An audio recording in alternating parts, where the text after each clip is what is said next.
Plagę wyróżniał się okrucieństwem i sadyzmem w stosunku do więźniów, bijąc i kopiąc codziennie bez najmniejszego powodu i zachęcając do podobnych czynów swoich kolegów SS-manów. Do pomocy miał więźniów niemieckich, samych kryminalistów, tzw. kapów, przy których pouczał, jak należy znęcać się nad więźniami i zmuszał do gorliwego naśladowania jego samego. Zeznał po wojnie jeden z więźniów obozu, Ludwig Bass. Jak wyglądała historia SS-mana, który niejednokrotnie był określany mianem największego sadysty w obozie Auschwitz? Zapraszamy na kolejny film.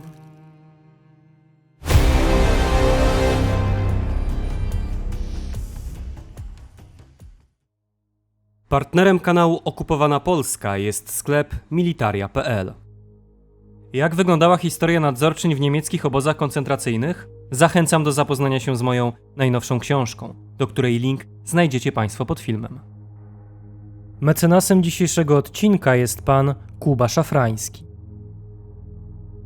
Ludwik Plage urodził się 13 stycznia 1910 roku w Landesbergen w Dolnej Saksonii, jako syn Friedricha i Doroty Steding. W rodzinnej miejscowości ukończył 8 klas szkoły powszechnej, a następnie rozpoczął pracę w rolnictwie. Od wczesnych lat interesował się nazizmem i już w 1931 roku, czyli w wieku zaledwie 21 lat, zapisał się do NSDAP. 3 lata później jeszcze bardziej pogłębił swoje związki z hitleryzmem poprzez wstąpienie w szeregi SS.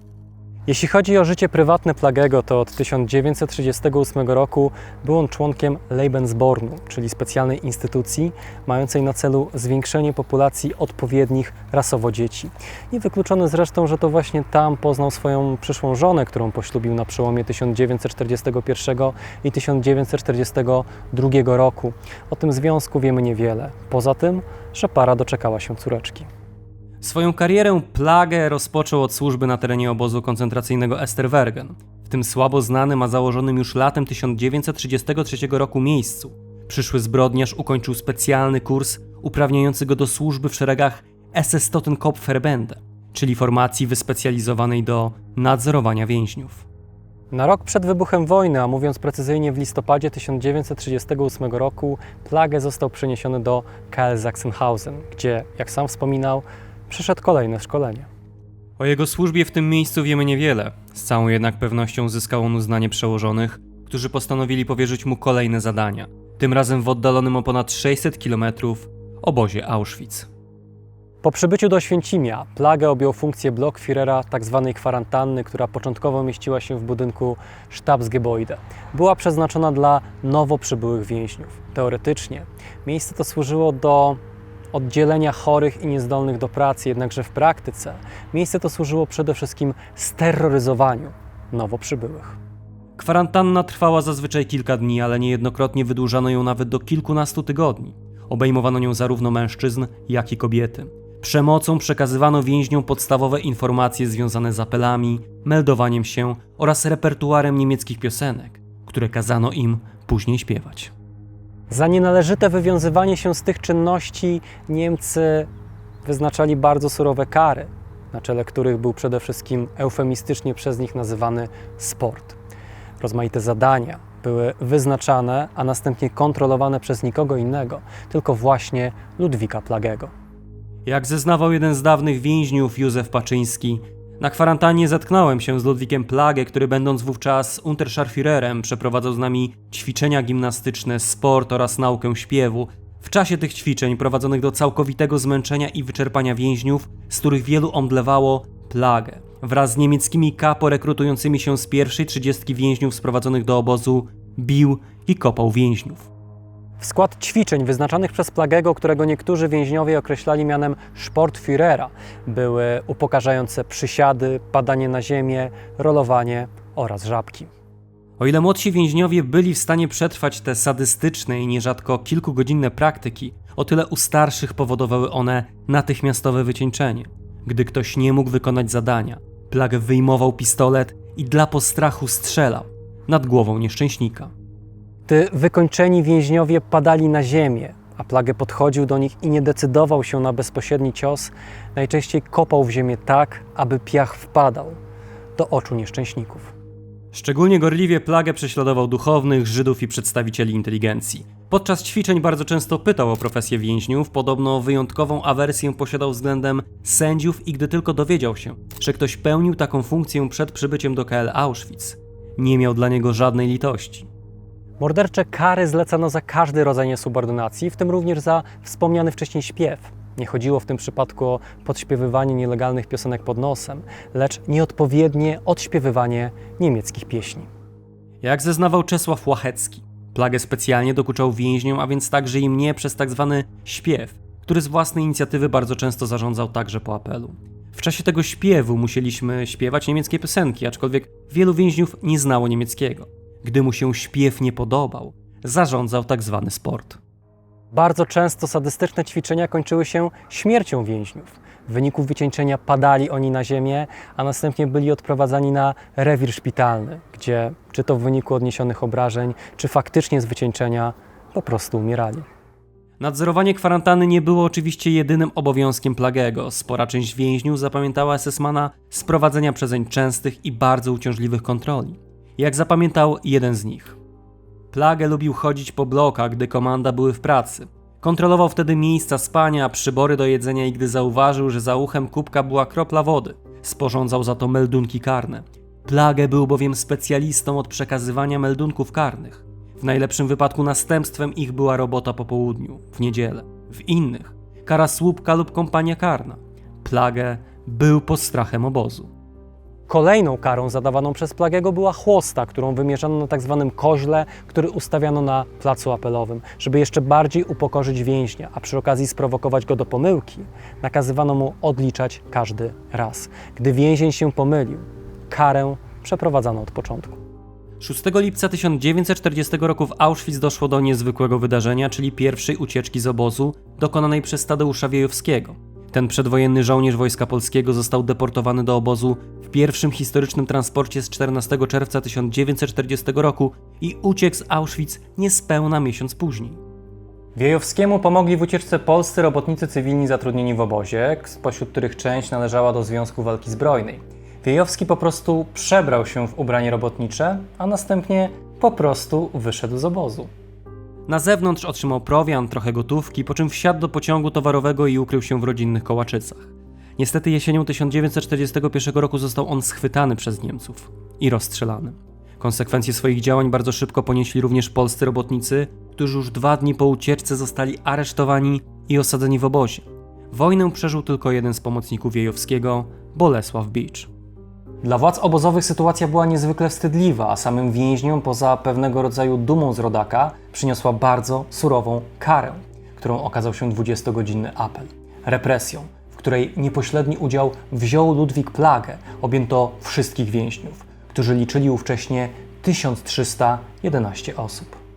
Jak zapamiętał jeden z nich, Plagę zarządzał podczas stójki z założeniem przez więźniów rąk na karku przez cały czas, to jest około 20 godzin, oraz nie pozwolił na wychodzenie z szeregu celem załatwiania potrzeb naturalnych, na skutek czego szereg ludzi z wyczerpania padało i omdlało. Zgłaszających się o zezwolenie na wystąpienie Plagę brutalnie bił oraz kopał. Morderczy apel przyniósł również ofiarę śmiertelną. 20-godzinnego stania nie wytrzymał polski Żyd Dawid Wątkczewski, który stanowi zarazem pierwszą, znaną z imienia i nazwiska, ofiarę KL Auschwitz. Sami Państwo przyznacie, że gorliwość w wykonywaniu zbrodniczych obowiązków była u Plagego ogromna, co zwróciło zresztą uwagę jego przełożonych, którzy 17 czerwca 1941 roku awansowali go do stopnia SS-Scharführera. Druga połowa 1941 roku przyniosła Plagemu kolejne zbrodnicze obowiązki. Przede wszystkim 3 września 1941 roku wziął on udział w eksperymentalnym gazowaniu więźniów w podziemiach bloku 11, na którego dziedzińcu wykonywał również liczne egzekucje. Jak zapamiętał jeden ze świadków w procesie załogi Auschwitz, Stanisław Głowa, powszechnie wiadome było, że Plagę wykonuje egzekucję na bloku 11. I niejednokrotnie sam widziałem, jak wchodził do bloku 11 z Flobertem. Opowiadali mi potem koledzy sanitariusze, którzy wynosili zwłoki rozstrzelanych, że egzekucję wykonał Plagę. proceder ten Ludwik Plage był zaangażowany do stycznia lub lutego 1942 roku. Co więcej, został on również Blockführerem bloku 11, na którego dziedzińcu nie tylko mordował więźniów, ale również pilnował wszystkich tych, którzy odbywali tam karę aresztu. Zanim do tego doszło, SS-mana spotkał kolejny awans. 1 grudnia 1941 roku otrzymał on stopień SS-Oberscharführera. W tym również czasie, lub kilka tygodni wcześniej, mianowano go Kommandoführerem Komanda Bauhof, czyli składu materiałów. Na jego potrzeby przeznaczono 15 baraków magazynowych, w których znajdowały się rozmaite przedmioty, począwszy od śrub, gwoździ, młotków, przez farby, worki z cementem, a skończywszy na osprzęcie elektrycznym. Praca w tym komandzie była niezwykle trudna. Część więźniów zaangażowano do obsługi kompleksu, aczkolwiek innych skierowano do transportowania ciężkich materiałów. Praca odbywała się w pośpiechu oraz przemocy stosowanej przez SS-manów, w tym m.in. Ludwika Plagego, który przy każdej sposobności katował podległych sobie więźniów. Jeden z więźniów, Edward Kiczmachowski, wspominał, że za czasów Plagego śmiertelność w tym komandzie była bardzo wysoka. Wspominał on o 120 więźniach, którzy ginęli codziennie. Jakkolwiek liczba ta wydaje się przesadzona, to z pewnością krwawe żniwo zbierane przez rządy Plagego było naprawdę wysokie. Kariera Plagego nabierała dynamiki i po zapowierzeniu mu kolejnych, czasami równolegle realizowanych obowiązków, postanowiono w końcu skierować go do powstającej w tym czasie nowej części kompleksu Auschwitz, czyli oddalonego o ponad 3 km obozu Birkenau. To miejsce miało pierwotnie pełnić funkcję obozu dla jeńców sowieckich, jednakże wraz z podjęciem decyzji o ostatecznym rozwiązaniu kwestii żydowskiej postanowiono zmienić jego przeznaczenie i uczynić zeń prawdziwą fabrykę śmierci. W tym celu nie tylko przywożono tutaj Żydów, najpierw ze Śląska, a później z całej Europy, ale również uruchomiono 2 prowizoryczne komory gazowe. Zlokalizowano je w 2 wiejskich domach, z których wysiedlono wcześniej polskie rodziny.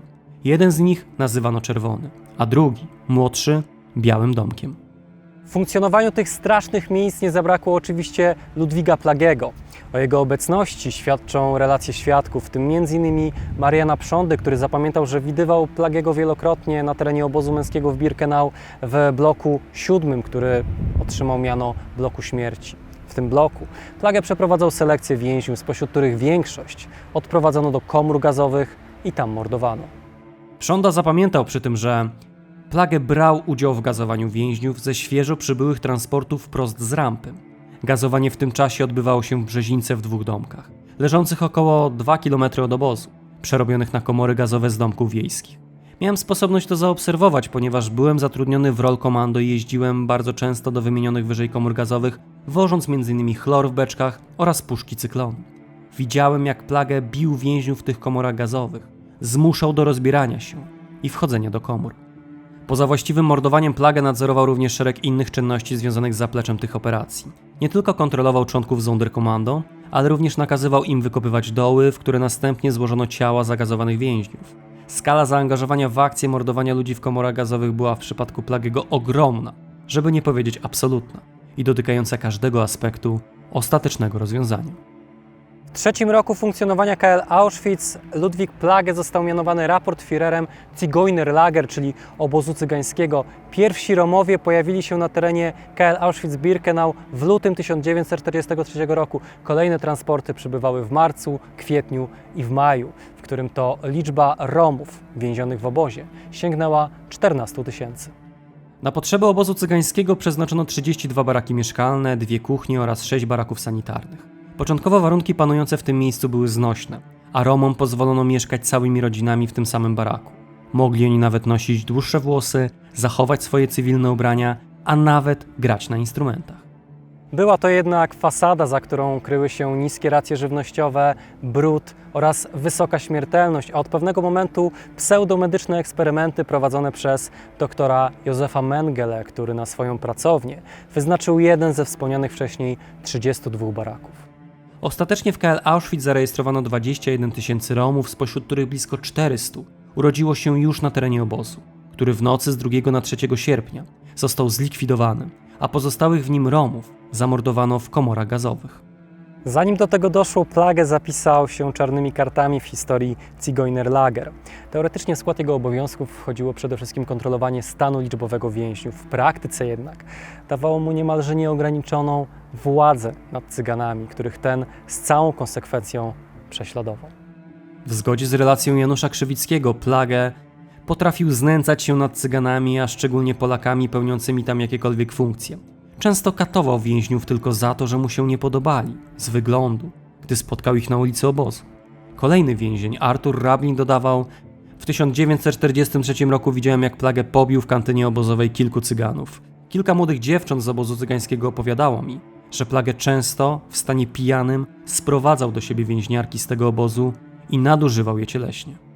Trudno stwierdzić, czy ostatni zarzut był prawdziwy. Jeśli tak, to Plagę kroczył po bardzo kruchym lodzie. Za kontakty z niearyjkami groziły bardzo surowe konsekwencje, włączając w to degradację, przeniesienie do innego obozu, a nawet zamknięcie w więzieniu. Swoją służbę na terenie KL Auschwitz Plagę zakończył 4 października 1943 roku. Wtedy też został skierowany do Lublina, a mówiąc precyzyjnie do obozu na Majdanku. Na temat jego służby w tym miejscu wiemy jednak niewiele. On sam podczas przesłuchania jedynie wspomniał o tym, że pracował tam przez 9 miesięcy jako Unterscharführer batalionu wartowniczego. Niestety SS-man nie pojawia się w żadnych wspomnieniach więźniów Majdanka, w każdym razie mi nie udało się odnaleźć żadnych dokładniejszych informacji. Niewykluczone zatem, że faktycznie był on po prostu wartownikiem i stanowił dla więźniów jednego z wielu członków załogi SS. Co prawda 3 listopada 1943 roku na Majdanku miała miejsce egzekucja 18 000 Żydów, w której ten mógł uczestniczyć, aczkolwiek znów na próżno szukać relacji o jego udziale w tej zbrodni. Podobno pod koniec służby w Birkenau Plagę popadł w alkoholizm i bywał bardzo zamyślony, czasem wręcz nieobecny. Jeden z więźniów, Józef Czech, podkreślał, że Plagę rozpił się i nie był już takim służbistą. Nie możemy zatem wykluczyć, choć zdaję sobie sprawę z tego, że moja wyrozumiałość w tym miejscu jest może zbyt wysoka, że ta skala zbrodni dokonywanych w obozie Auschwitz po prostu przerosła Plagego. Jakich zbrodni by ten człowiek nie popełnił, to no właśnie, mimo wszystko był człowiekiem i w pewnym momencie mogło to dla niego być za dużo i dlatego został przeniesiony do innego obozu. Są to jednak moje nieśmiałe hipotezy, które wynikają z braku odpowiedniej dokumentacji tego okresu służby Plagego na terenie KL Lublin. Jedno jest pewne, najpóźniej w lipcu 1944 roku Plagę opuścił Lublin, który został zajęty przez Armię Czerwoną.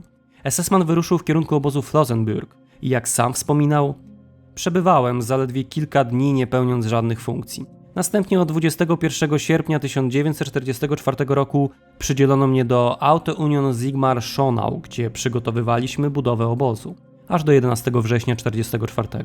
Tam zostałem ranny i leżałem w szpitalu do grudnia 1944. Następnie pracowałem do 15 marca 1945 przy budowie obozu Mockethal. Treść zeznania jest bardzo zachowawcza i nie wytrzymuje konfrontacji z relacjami świadków. Nie wiemy dokładnie, ile czasu spędził Plagę w wymienionych przez siebie miejscach. Wiemy jednak, że jego obecność we Flossenbürgu na pewno nie była bierna. Jak zapamiętał jeden z więźniów, Edward Kiczmachowski: wreszcie spotkałem się ponownie z Plagę w obozie Flossenbürgu w Bawarii, dokąd został przeniesiony prawdopodobnie już z Lublina. We Flossenbürgu na tym stanowisku Plagę był prawdopodobnie użyty jako specjalista przy paleniu trupów na stosie, ponieważ krematorium nie nadążało spalać. Z jego przybyciem właśnie zaczęto palić trupy na stosie. Innymi słowy, Plagę został oddelegowany do zadań, w których miał już naprawdę duże doświadczenie. Jeśli faktycznie pojawił się później w obozie Mockethal, to pojawił się w miejscu, którego warunki odbiegały od jakichkolwiek cywilizowanych norm. W zgodzie z relacjami świadków możemy stwierdzić, że w barakach nie było łóżek ani zaplecza sanitarnego. Potrzeby fizjologiczne trzeba było załatwiać w starym wagonie. Więźniowie spali na podłodze, mając do dyspozycji jedynie cienki koc, a i to nie zawsze. Wszyscy byli chorzy i wychudzeni. Widok więźniów był przerażający. I było to zasługą między innymi Ludwika Plagego. Ostatnie tygodnie wojny i związany z tym okresem chaos spowodowały, że nie jesteśmy w stanie dokładnie prześledzić biografii SS-mana. Wiemy jednak, że 10 maja 1945 roku został on aresztowany przez Amerykanów, którzy przetrzymywali go przez kolejne 2 lata. Dopiero 1 marca 1947 roku Plagę został ekstradowany do Polski. Najpierw przywieziono go do Cieszyna, a 6 czerwca został osadzony w więzieniu przy ulicy Montelupi w Krakowie. W związku z przygotowaniami do jednego z największych procesów powojennej Polski, w trakcie którego osądzono równocześnie aż 35 SS-manów i 5 nadzorczyń, należało wcześniej przesłuchać wszystkich oskarżonych, co w przypadku Plagego Uczyniono 8 sierpnia 1947 roku. Przesłuchujący go sędzia Stanisław Żmuda mógł w zasadzie zapoznać się z alternatywną wersją historii. Sam protokół z przesłuchania Plagego jest całkiem długi, liczy sobie około 7 stron, co wcale nie stanowi reguły, jeśli chodzi o przesłuchania prowadzone zaraz po wojnie, gdzie SS-mani bardzo lakonicznie opowiadali o swoich wojennych doświadczeniach. Tak czy inaczej, w protokole Plagiego na próżno szukać jakiegokolwiek przyznania się do winy, a już tym bardziej na próżno szukać jakichkolwiek oznak skruchy. SS-man co prawda przyznał się do prowadzenia sportu, ale zaprzeczał stosowaniu podczas ćwiczeń przemocy i śmierci więźniów. Warunki pracy osadzonych w KL Auschwitz Plagę określał jako odpowiednie. Bez oporów potwierdzał istnienie takich miejsc jak Czarna Ściana na dziedzińcu bloku 11, jednakże zdecydowanie zaprzeczał, jakoby to on miał w tym miejscu przeprowadzać egzekucję. Abstrahując od ciągłych usprawiedliwień ze strony Plagego, to warto zwrócić uwagę na to, że w swoim przesłuchaniu potwierdził on istnienie komór gazowych i krematoriów na terenie KL Auschwitz-Birkenau, potwierdzając tym samym zbrodniczy charakter tego miejsca. Oczywiście SS-man zaprzeczał swojemu udziałowi w tym procederze, co jak pokazały relacje świadków, było cynicznym kłamstwem, tym niemniej sama relacja mogła być potraktowana jako jeden z koronnych dowodów na zbrodniczy charakter Auschwitz. Pod koniec swojego przesłuchania Plagę jasno zakomunikował: nie poczuwam się do żadnej winy, ani w związku z mą przynależnością partyjną, ani też w związku z działalnością moją w obozach koncentracyjnych, w szczególności w obozie oświęcimskim. Nie dopuściłem się wobec więźniów oświęcimskich żadnego przestępstwa. Nigdy więźnia nie skaleczyłem, a tym bardziej nie zabiłem. Swojej postawy Plagę nie zmienił nawet 3 miesiące później, gdy stanął przed obliczem Najwyższego Trybunału Narodowego w Krakowie, by odpowiedzieć za popełnione podczas wojny zbrodnie, które bardzo dokładnie przedstawiał skrupulatnie przygotowany akt oskarżenia. W tym niezwykle obszernym dokumencie możemy przeczytać, że Plagę został oskarżony o dokonywanie masowych i indywidualnych zabójstw, selekcję, udział w gazowaniu, doprowadzanie więźniów do śmierci z wyczerpania, rozstrzeliwania, bicie, kopanie, znęcanie się moralne i fizyczne nad osadzonymi oraz wymierzanie im surowych kar, takich jak chłosta i kara słupka. Podczas procesu Plagę nie przyznawał się do zarzuconych mu zbrodni, co w obliczu licznych relacji świadków wyglądało wyjątkowo cynicznie, ale wpisywało się w ogólną strategię realizowaną przez oskarżonych SS-manów. Gdy już się do czegoś przyznawał, to podobnie jak w trakcie przesłuchania marginalizował swój udział w zarzucanych mu zbrodniach i podważał relacje tych, którzy doświadczyli przemocy z jego rąk. W świetle przytłaczających i bogatych w szczegóły dowodów brzmiało to jednak jako alternatywna wizja rzeczywistości. Sędziowie Najwyższego Trybunału Narodowego nie mieli żadnych wątpliwości co do tego, że Plagę był jednym z najbardziej sadystycznych SS-manów. Wyrok nie mógł być inny. Ludwika Plagego skazano na karę śmierci. Wyrok wykonano 24 stycznia 1948 roku na dziedzińcu więzienia przy ulicy Montelupi w Krakowie. Ludwik Plagę, obok takich zbrodniarzy jak Gerard Palicz czy Otto Moll, jest kolejnym przykładem tego, jak bardzo jednostka może być uwikłana w niemal każdy element zbrodniczej ideologii. Plagę nie tylko bowiem zaprowadzał reżim w obozach, ale również wykonywał egzekucje i uczestniczył w najbardziej makabrycznych aspektach II wojny światowej. Pamiętajmy, że bez takich ludzi jak Plagę, oddanych, ale też świadomych prowadzonych przez siebie zbrodni, żaden ustrój totalitarny nie ma prawa istnieć. Dziękuję Państwu za uwagę i do zobaczenia w kolejnym odcinku. W dzisiejszym odcinku pozdrawiamy panie Katarzynę Rusnak, Małgorzatę Klamrę, Julie Clark, Urszulę Babiuch, Ewę Ogrodnik i Aleksandrę Jakubik. A ponadto pozdrawiamy panów Krystiana Dziarka, Radosława Kuśmierza, Damiana Stasika, Damiana Dziedzica, Kubę Szafrańskiego, Huberta Kędziorka, Tomasza Sadurskiego, Dariusza Stelmaczonka, Adriana Flora, Piotra Kośmidera, Huberta Walasa, Damiana Piętę, Pawła Smolińskiego, Pawła Łabno, Marcina Hatysa, Kamila Kubowa, Łukasza Papieża, Krzysztofa Piotrowskiego i Rudolfa Miczkę. Ty również możesz mieć wpływ na nasze materiały. Dołącz do nas już dziś na platformie Patronite.